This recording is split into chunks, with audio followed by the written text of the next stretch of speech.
안녕하세요. 집에 있으면 전혀 오지 않을 것 같아 책이라도 봐서 리뷰를 하려고 하는 미망이 서재 미망이입니다. 오늘 미망이 서재는 그 이전 제가 올렸었던 스펙트럼 시리즈 짜잔! 칭의 논쟁 몰아보기 편을 준비해봤는데요.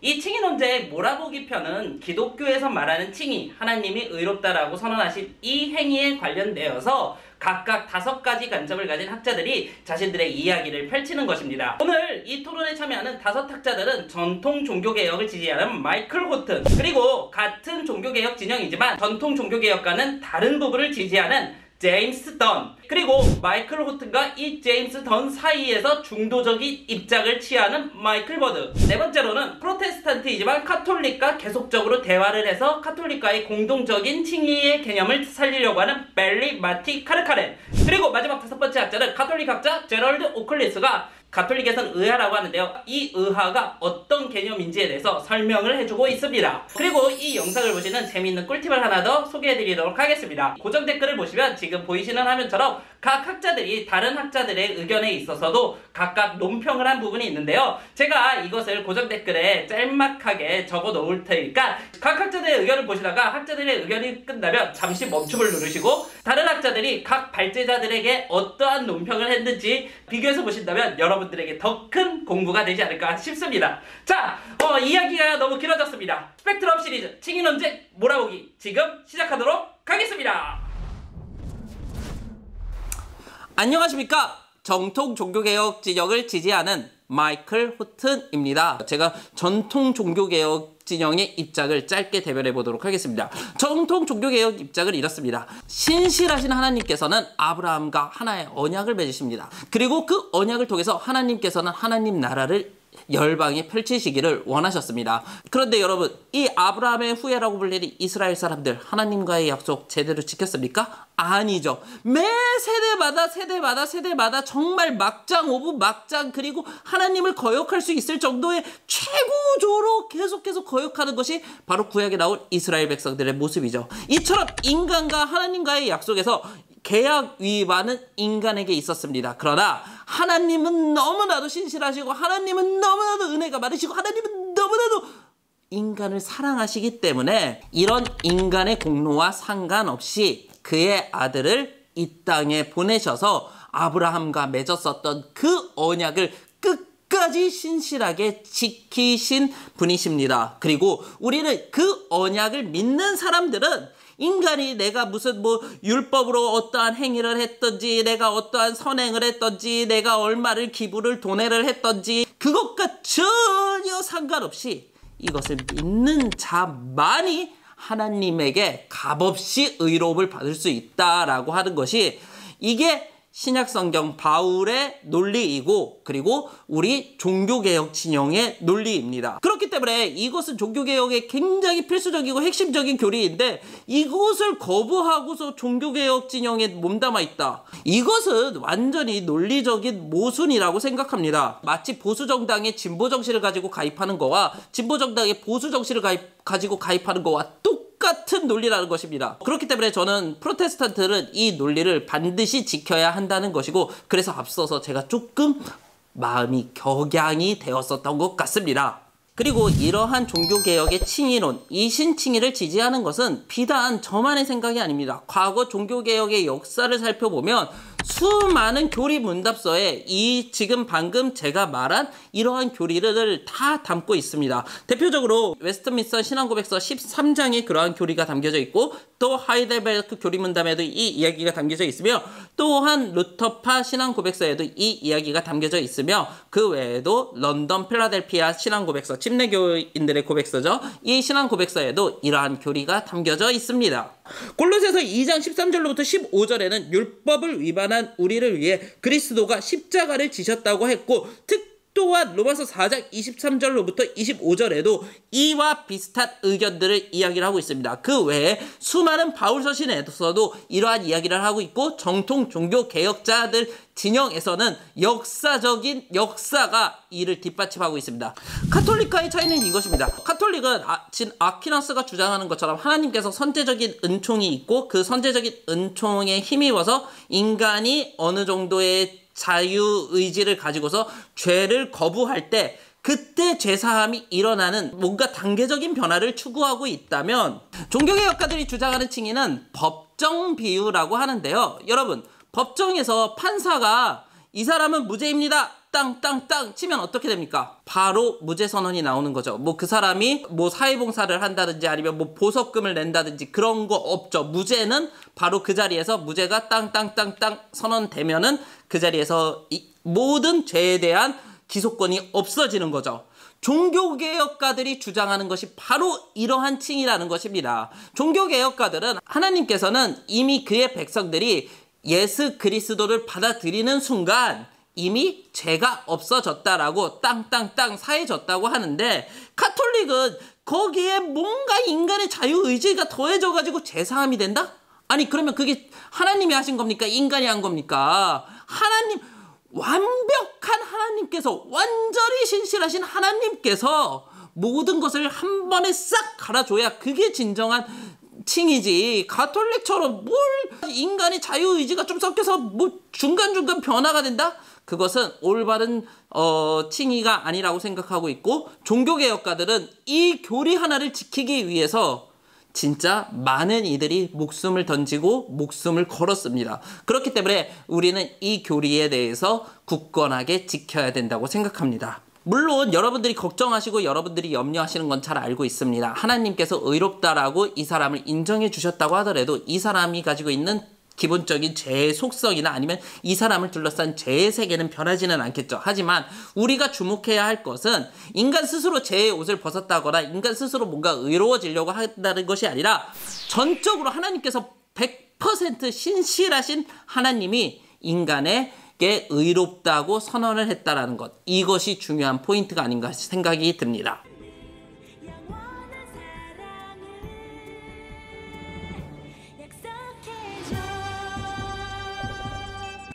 안녕하쇼! 구전전승을 사랑하는 남자, 구전전승을 전파해야 되는 남자, 제임스 더니올시다. 봐봐, 나는 이렇게 이게 뭐 다른 학자들처럼 대본도 없이 구전전승으로만 이렇게 또 내용을 전파하려고 이렇게 나왔어. 이거 뭐냐고 이 종이? 이거는 성가대실 악보요. 이거 이런 거 요거 요런 거 잘못 건드렸다가는 성가대장님한테 혼나. 여기서 쫓겨나서 다른 데서 찍어야 돼. 또 화질 안 좋은 데서. 그러니까 이거 다 성가대 악보니까 이거는 대본이 아니니까 그러려니 하고 구전전승으로만 이렇게 지금 내가 이 앞에 섰다라고 생각을 해. 그러면 되는 거요? 그래요. 그러면 세 관점에 대해서 좀 살펴보자고. 그러려면은 또 우리가 이 구전전승을 통한 옛날 이야기, 역사적인 이야기를 조금 알면은 교리에 대한 개념이 조금 더 쉬워질 거예요. 자, 아주 먼 옛날이었어. 아주 먼 옛날. 하나님이 아브라함하고 언약을 맺으셨어. 그리고 시간이 흘렀어. 이집트의 노예로 있었던 이 이스라엘 백성에게 하나님이 아브라함과 했던 언약을 기억하고 그 언약을 지키기 위해서 이 노예 상태에 있던 백성들을 모세를 통해서 쭉 끌고 왔어.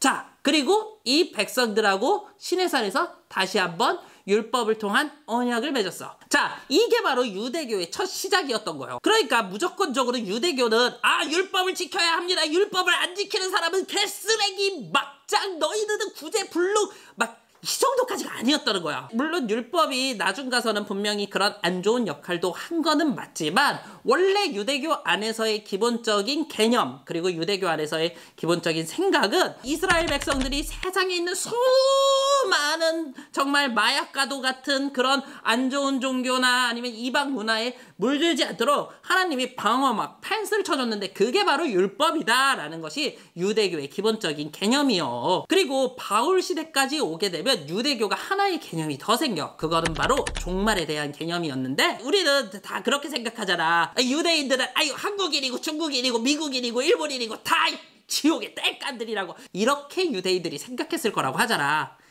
착각이야, 착각. 공부를 안 해서 그래. 유대인들은 예언서들을 보면서 마지막 날에는 이방인들도 자기들의 신을 버리고 여호와 하나님 앞에 나올 것이다 라고 얘기도 했고, 또 유대인들 자신들도 예루살렘이나 아니면 이스라엘 등지에서만 딱 그렇게만 모여서 살았던 게 아니라 여러 각지에 흩어져서 상업이나 다른 일들을 하면서 살았기 때문에 유대교의 매력적인 부분을 어필을 하고 뭐 유대교 입교하려면 입교하세요 뭐 이런 식으로 약간 뉘앙스를 취했던 거지. 이런 상황 속에서 바울은 자랐고 바울은 유대교의 문화를 흡수하면서 살았어. 그러던 어느 날 이 바울이 예수 그리스도를 만나게 된 거예요. 그러면서 이 바울이 깨달은 게 무엇이냐? 이 율법이라는 문을 통해서만 하나님께 나아올 수 있었는데 이제는 그 문이 예수 그리스도의 십자가로 인해서 허물어졌다. 바울이 주장하고자 했던 부분은 바로 이 부분이었다라는 거지. 무조건 우리가 옛날 정통 방식대로 율법, 유대교, 구식, 쓰레기, 신약, 교회, 예수님 십자가,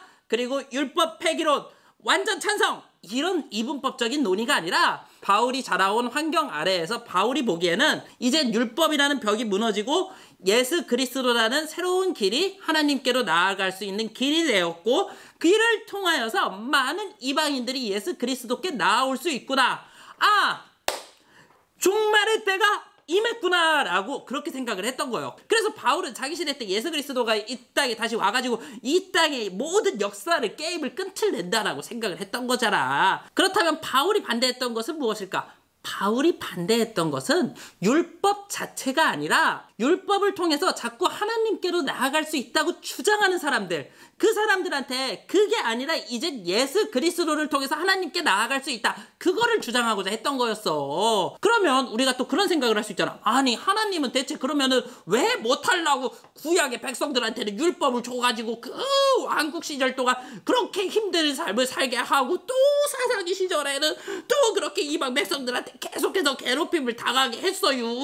라고 이렇게 또 우리가 질문을 할 수 있잖아. 그런데 여기에 있어서 바울이 이야기하고자 하는 것은 그것은 하나님의 창조주로서의 주권이라는 거예요. 이것도 아까 이야기하고 똑같아. 하나님이 창조주이시고 주권자의 입장에서 노예 생활을 했던 이스라엘 백성들을 이렇게 끌고 나왔단 말이에요. 이게 다 하나님의 주권이요. 왜 그 시대에 왜 하필 그 시대였냐? 왜 하필 모세 전 시대가 아니고 왜 모세 다음 후대 시대도 아니고 왜 하필 모세 딱 그 시대였냐?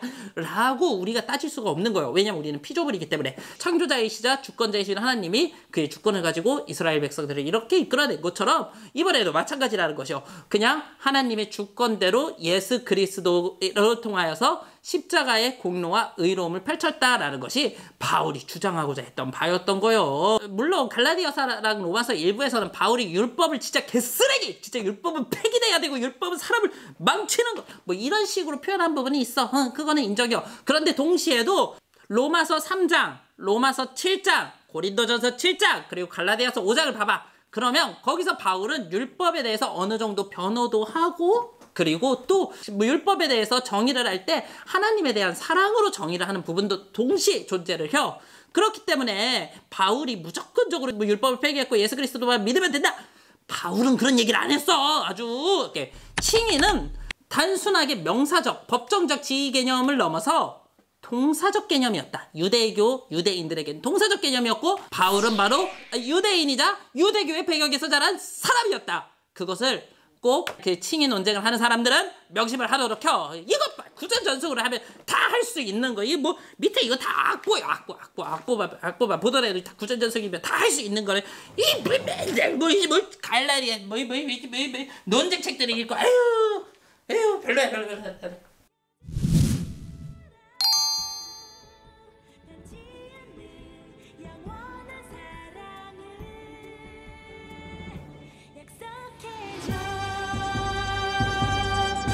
미국을 넘어 세계로. 안녕하세요. 오스트레일리아 퀸즈 대학교 신학 강사 마이클 버드입니다. 우선 제가 가진 칭의에 관련된 의견을 말씀드리기 전에 먼저 종교개혁이라는 것에 대해서 우리가 살펴봐야 될 것 같습니다. 여러분, 종교개혁이 무엇입니까? 그저 1517년 마틴 루터가 우리 종교는 개혁되어야 됩니다. 교회는 개혁되어야 합니다. 가톨릭이요, 정신 차리십시오. 뭐 이렇게 하면서 구교인 가톨릭과 신교인 개신교로 나눠진 그 운동, 그 역사적인 사건만이 종교개혁일까요? 역사론적으로 보면 그럴 수도 있습니다. 그러나 우리가 교회론적으로 보았을 때 프로테스탄트, 즉 개신교회는 끊임없이 개혁되어야 한다. 끊임없이 종교개혁 정신인 오직 성경으로, 오직 믿음으로, 오직 은혜로에 맞춰서 계속해서 개혁과 변화가 있어야 한다라는 것이 진정한 종교개혁의 정신인 것입니다. 이런 측면에서 저는 칭의론도 약간은 변화가 되어야 된다고 생각을 합니다. 물론 그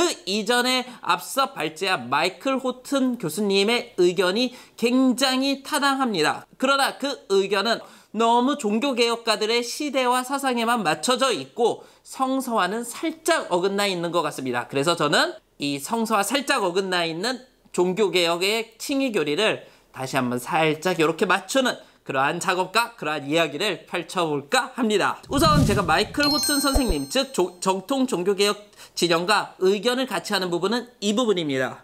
첫째, 칭의는 바울 신학의 중심이었다라는 것입니다. 이것은 확실히 세간접 신학자들과 다른 부분이죠. 둘째, 하나님이 죄인인 인간을 예수 그리스도로 인하여 의롭다고 여기는 점, 이 부분에도 동의를 합니다. 세간접 학자들은 주로 예수 그리스도를 통하여 라는 용어를 쓰지만 저는 예수 그리스도로 인하여 라는 용어로 정통 종교개혁 지지자들과 비슷하게 성경을 해석한다라는 것 또한 말씀드리고 싶습니다. 세 번째, 하나님이 의롭다라고 여기시는 칭의는 오직 하나님의 은혜로만 가능하다는 점, 이 부분 역시도 동의하는 바입니다. 그럼에도 불구하고 저는 정통 종교개혁 지지자들과 약간은 다른 견해를 가지고 있는데요. 왜냐하면 정통 종교개혁 지지자들이 가지고 있는 칭의교리에는 아주 커다란 약점이 있기 때문입니다. 그 약점은 바로 전가라는 개념을 많이 사용한다라는 것입니다. 전가라는 개념은 쉽게 표현해서 예수 그리스도가 가진 완전한 의를 인간에게 완전히 전가했다. 인간에게 완전히 전달해주고 입혀주었다라고 생각을 하시면 될 것 같은데요. 가장 우리가 좀 가시적으로 좀 생각할 수 있는 거는 예수 그리스도가 가진 의의 옷을 죄인인 인간에게 덮어주었다. 그래서 인간의 신분이 죄인에서 의로운 하나님의 아들의 옷을 입었다라는 것이 가장 쉽게 이해할 수 있는 전가의 개념입니다. 그런데 이러한 전가의 개념의 문제점은 두 가지가 있는데요. 하나는 이러한 전가의 개념은 인간이 가진 죄에 대한 책무를 예수 그리스도가 십자가에 달린 그 공로로 한 번에 휙 하고 없애버려주고 인간은 그 믿는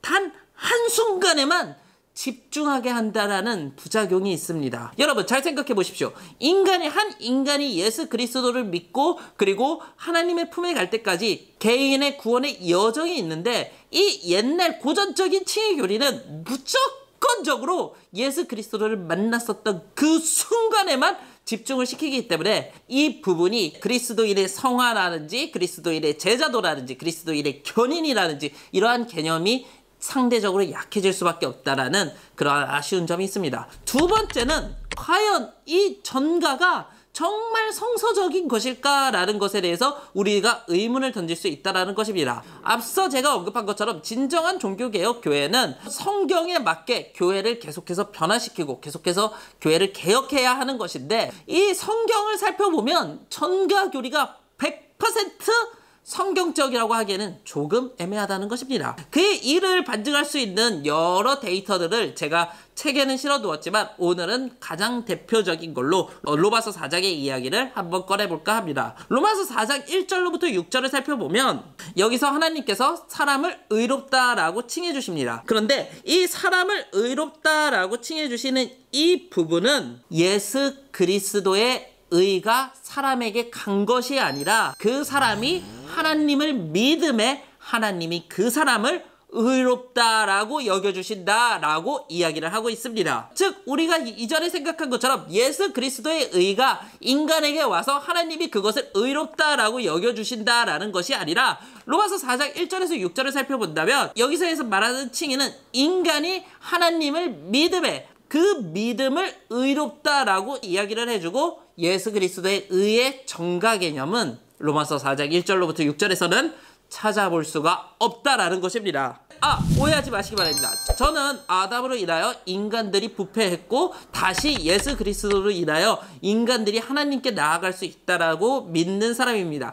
제가 진정으로 말씀드리고 싶은 것은 바울 서신에 나온 칭의의 개념은 하나님을 믿는 신자들이 그리스도 안에서 하나님의 의를 깨닫고 하나님과 연합하는 것, 이것이 바울 서신이 말하는 칭의라는 것입니다. 그리고 이러한 그리스도와의 연합은 내가 한순간에 칭의에 집중하는 것이 아니라 개인의 구원의 여정사에 끊임없이 계속적으로 영향을 주고 계속적으로 작용을 한다라는 것이 제가 말씀드리고 싶은 부분이라는 것입니다. 그렇기 때문에 저는 정통 종교개혁 진영에서 칭의와 성화를 이렇게 무자들듯이 딱 나누기보다는 그리스도와의 연합이라는 관점으로 구원의 서정사를 걸어가는 것이 보다 더 성경적이라고 생각합니다. 아닙니다. 저는 세관점에 대해서도 동의하지는 않습니다. 왜냐하면 세관점주의자 학자들은 결과론적으로 칭의에 관련되어서 인간의 삶을 기반으로, 인간의 행동을 기반으로 해서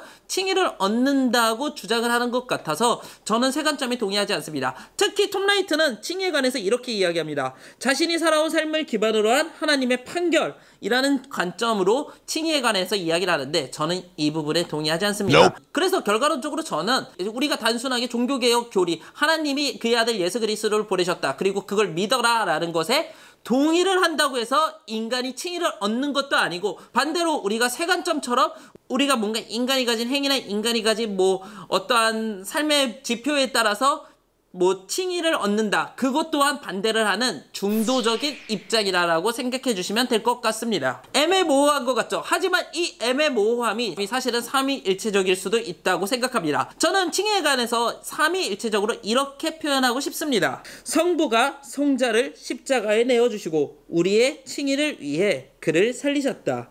칭의는 오직 그리스도와의 연합의 영역에서 일어나고 신자를 정죄할 수 있는 유일한 문이 하나님 앞에서 신자를 위해 바로 그 순간에 탄원하셨다. 성령은 믿음을 창조하고 공급함으로써 칭의를 작용하게 하고 그리스도를 의롭다 하신 그 성령이 또한 신자를 의롭다고 칭한다. 그렇기 때문에 저의 이러한 칭의론적인 관점은 충분히 삼위일체 신학적인 관점이라고 생각을 하며, 과거의 교리를 벗어던지고 그리스도와 연합하는 칭의, 이것이 바로 제가 주장하는 칭의입니다. 이상 미국을 넘어 세계에서 활동하는 신학 일타 강사 마이클 버드였습니다. 감사합니다.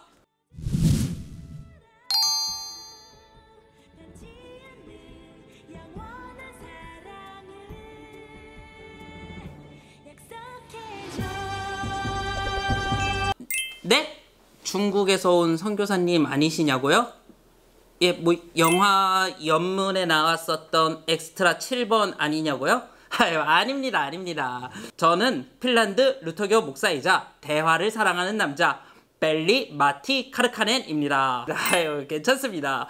지금 우리가 서로 오해하는 것이 있었다면 대화로 이렇게 서로 풀고 있잖아요. 저는 이렇게 대화로 풀고 있다라는 것만으로도 만족하고 있고요. 그리고 이러한 대화는 개인과 개인 간의 오해뿐만 아니라 좀 같은 기독교 안에서도 또 이루어져야 된다고 생각하고 있습니다. 조금 더 구체적으로 말씀을 드리자면, 우리가 흔히 기독교라고 말하는 종교에는 크게 세 분파가 있습니다. 하나는 가톨릭이 있고, 하나는 동방정교회가 있고, 또 다른 하나는 프로테스탄트, 개신교. 한국에서는 교회라고 불리는 그 종파가 있는데요. 저는 같은 예수님을 믿는 이 기독교 종파 안에서도 서로 좀 대화를 하고 차이점을 인정하고 또 보고 배울 부분은 배우고 또 같이 우리가 그리스도 안에서 선을 이루어야 할 부분은 선을 이루어야 한다고 생각하고 있습니다. 그리고 제가 속한 학파인 만네르바 학파에서는 1970년대부터 기독교도들 간의 대화를 좀 추진하고 이야기를 하고 있습니다. 이 운동의 첫 시작은 사실 루터에 대해서 제대로 연구를 하면서부터 시작이 되었습니다. 저희가 루터를 다시 한번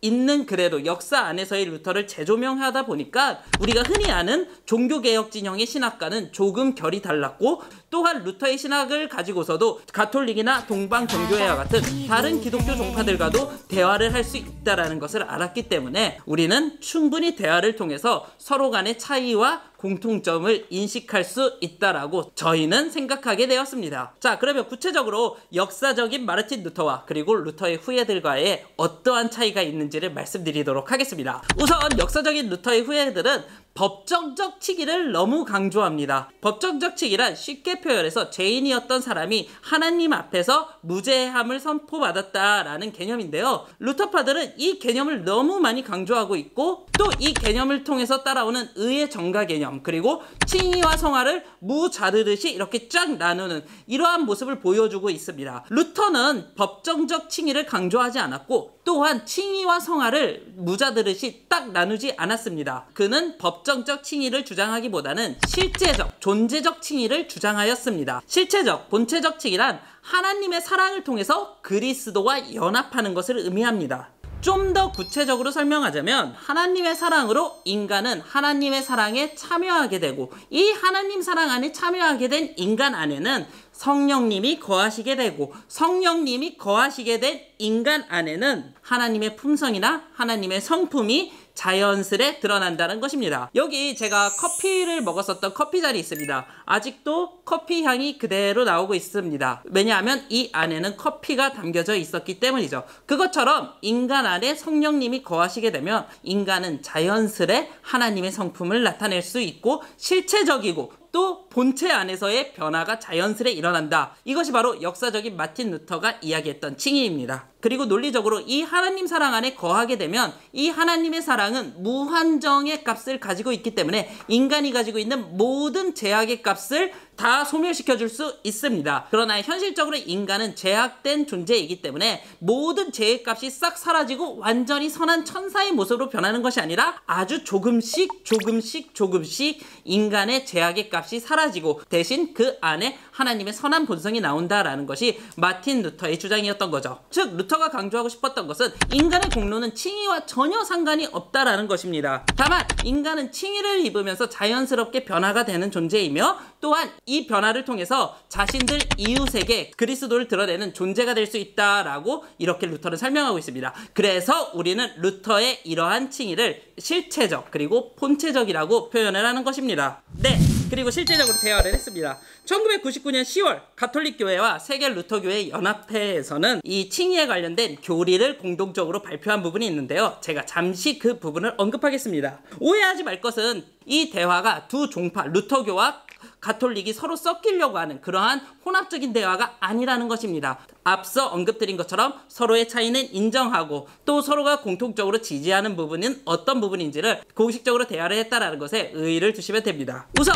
우리가 이 대화에서 첫 번째로 살펴볼 것은 신약 성경 안에 칭의라는 용어는 다중적인 의미로 쓰였다라는 것입니다. 우리는 흔히 칭의라고 했을 때 하나님이 의롭다라고 선언해 주신 것, 요 개념 하나로만 알고 있습니다. 그러나 실질적으로 성경을 살펴보면 칭의는 보다 다양한 의미로 쓰였는데요. 루터파와 가톨릭이 발표한 교리서에 의하면 칭의는 이러한 의미로 쓰였다고 합니다. 칭의는 첫째, 죄 용서의 뜻을 가지고 있으며, 둘째, 죄와 사망 그리고 율법의 저주로부터 해방한다는 뜻을 가지고 있으며, 셋째, 하나님과의 교제를 뜻하고 있으며, 넷째, 장차 임할 하나님 나라를 받아들이는 것을 뜻하고 있으며, 다섯째, 그리스도의 죽음과 부활에 연합하는 것을 뜻하고 있다라고 하면서 칭의가 보다 다양한 의미로 성경에 쓰였다라는 것을 공식적으로 인정하였습니다. 그리고 이 대화에 있어서 우리가 주목해 볼 두 번째는 칭의란 그리스도와의 연합을 강조한다라는 것입니다. 루터가 가진 이신칭의의 믿음과 가톨릭이 주장하는 인간의 공로가 어느 정도 상충하는 부분이 있습니다. 이 두 차이를 가지고서 과거처럼 너희는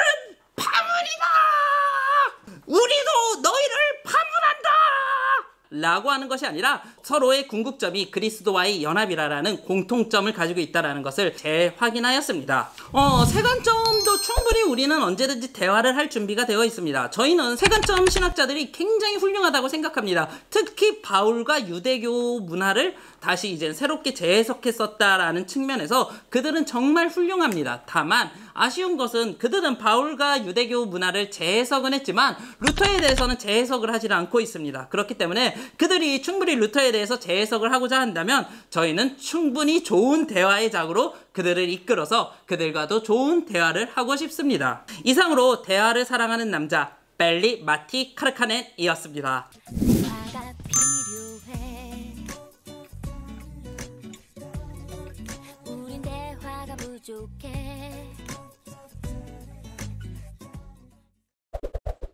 저는 칭의에 관련되어서 캐톨릭의 입장을 대변하러 온 제럴드 오컬리스, 제스윗의 하얀 사제입니다.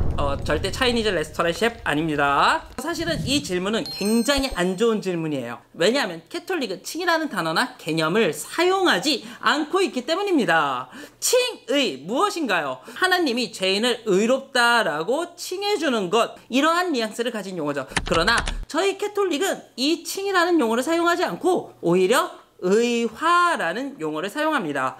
의화 어떤 뉘앙스를 품고 있을까요? 네, 하나님이 사람을 의롭게 변화시켜 준다라는 그러한 뉘앙스를 품고 있습니다. 이쯤에서는 신학적 눈치가 빠르신 분들은 저희 캐톨릭과 그리고 프로테스탄트 개신교도들이 칭의에 관련되어서 의화에 관련되어서 어떻게 바라보는지 어떻게 생각하는지를 금세 눈치채셨을 거라고 생각드는데요. 그래도 보다 더 정확하게 꼼꼼하게 한번 저희들이 가지고 있는 의화 개념에 대해서 말씀드려보고자 합니다. 우선 프로테스탄트와 저희 캐톨릭 쪽에서 같이 공유하고 있는 것은 성 아우구스티누스의 신학을 공유하고 있다는 점에서는 동일하다고 볼 수 있습니다.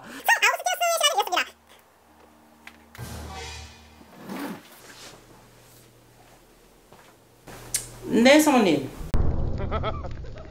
저희들이 기본적으로 생각하는 성 아우구스티누스의 신학은 이렇습니다.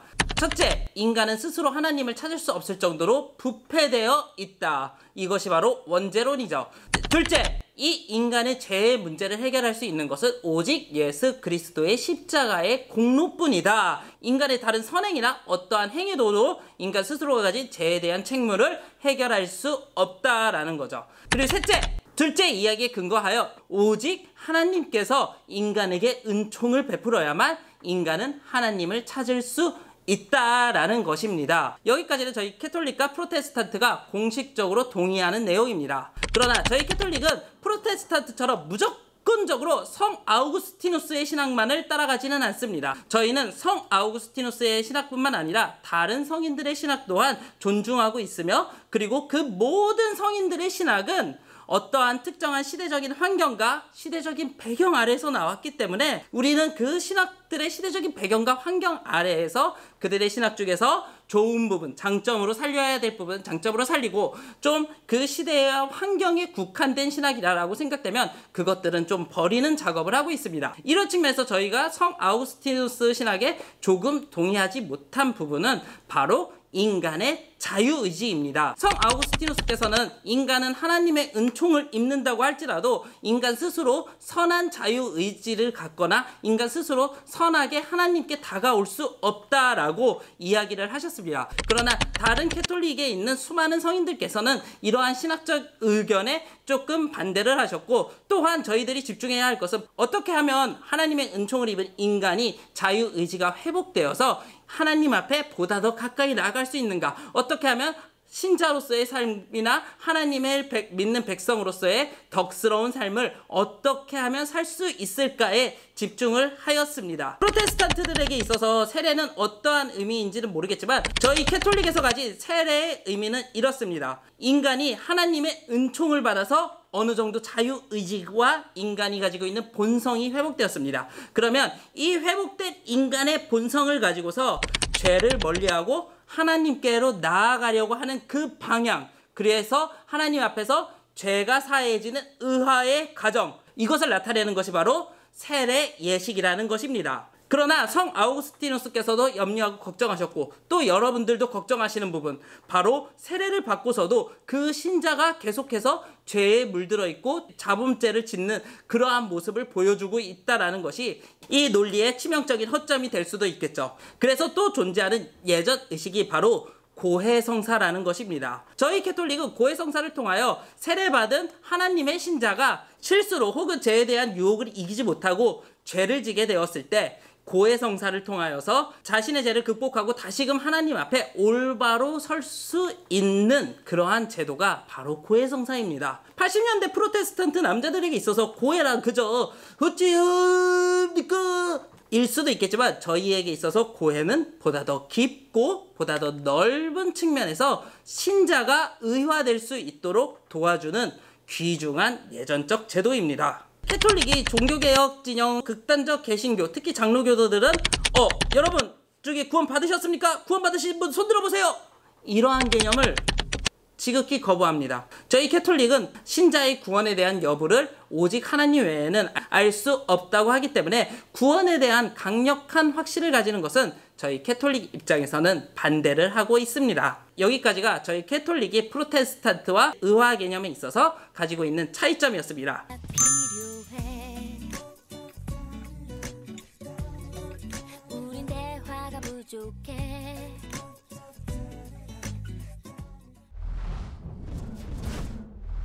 어떻게 여러분 각 5명의 학자들의 이야기 잘 들어보고 오셨나요? 여러분들이 지지하는 학자는 누구이신가요? 여러분들이 지지하는 학자도 댓글로 달아주세요. 제가 뽑은 최고의 베스트 학자는 바로 제임스 던이었습니다. 사실 루터교의 입장과 그리고 이제 카톨릭의 입장은 제가 이제 루터교나 카톨릭에 대해서 제대로 많이 공부를 못했기 때문에 이 입장이 맞냐 틀리냐를 판단하는 건 조금 오버인 것 같고, 그리고 각 입장 나름대로 카톨릭 같은 경우에는 굉장히 되게 잘 설명을 했다라고 저는 생각이 들었어요. 그래서 이 두 팀을 제외하고 이젠 마이클 버드, 마이클 호튼, 제임스 던 이 세 사람의 관점을 좀 비교해서 봤는데요. 이 세 사람의 관점 중에서 제가 봤을 때는 그나마 가장 합리적으로 바울에 대해서 소개한 사람은 제임스 던이었던 것 같아요. 왜냐하면 제가 생각하는 바울은 칭의 신학이나 아니면 칭의에 관련되어서 그렇게까지 집중을 하지 않았었다라고 저는 생각하고 있기 때문에 아무래도 이젠 바울 신학의 중심이 칭의라고 이야기했던 마이클 호튼이나 마이클 버드 같은 경우에는 좀 제가 선택해서 제외를 하게 되었습니다. 자, 그러면 반대로 이제 워스트를 뽑아보면, 워스트는 아까 말씀드린 이 마이클 호튼과 마이클 버드 이 두 사람 중에 한 사람을 고민했는데요. 저의 워스트는 마이클 버드였습니다. 사실은 참 웃기는 거죠. 성경 무료성 논쟁 때 최고의 베스트 학자가 지금 칭의 논쟁에서 최고의 워스트 학자가 되었고, 역사적 예술 논쟁의 최고의 워스트 학자가 지금 칭의 논쟁에서 베스트의 이제 상황에 옮게 된 건데요. 제가 마이클 버드를 워스트로 뽑은 거는 사실 마이클 버드의 입장이 전체적으로 모든 걸 포용하려고 하는 중도의 입장인데, 이 중도가 어설퍼지고 좀 애매해지니까 이도 아니고 저도 아니고 여기에 속한 것도 아니고 저기에 속한 것도 아니라는 느낌이 들었어요. 특히 마이클 호튼하고 비교했을 때 마이클 호튼은 아싸라게 정말 종교개혁의 정신, 진짜 16세기 그 종교개혁의 정신으로만 밀어붙이자, 법정적인 치기로 밀어붙이자, 이런 식으로 나간다라는 느낌을 받았다면, 마이클 버드는 새 관점도 아니고 그렇다고 뭐 옛날 관점도 아니고 뭐 그냥 이도 아니고 저도 아닌 느낌을 이번 책에서 받아서 아쉽게도 이번에는 워스트로 마이클 버드를 뽑았고요. 사실 그런데 이 책에 있어서 진짜 워스트는 이 토론에 참여한 학자들이 아니라 바로 편집자라고 저는 생각해요. 사실 이 책은 5명의 학자들이 토론에 참여한 것이 아니라 6명의 학자들이 토론에 참여한 건데요. 어떻게 된 거냐면 4명의 학자들은 개신교의 학자들을 배치를 해두고, 그리고 마지막 한 챕터에서는 가톨릭 학자 2명을 배치해 두어서 총 6명의 학자가 5개의 챕터에 들어가서 이제 토론을 하게 된 경우가 이 책의 모습이에요. 오히려 이런 모습이 뭔가 가톨릭과 대화를 하려고 하는 사람들의 자세인가? 이런 생각도 좀 들어서 개인적으로 이 부분은 좀 아쉬웠어요. 차라리 그냥 진짜 가톨릭 학자 한 사람한테 그냥 다 몰아줬어도 됐었던 이야기를 왜 2명으로 쪼갰는지가 좀 아쉬웠고요. 우선 저는 이렇게 스펙트럼 시리즈 칭의 논쟁 편을 마무리 지어볼까 하고요. 그리고 조만간 곧 다음 스펙트럼 시리즈로 여러분들을 찾아뵙는 미망이가 되도록 하겠습니다. 끝까지 시청해주신 모든 분들께 다시 한번 감사드립니다.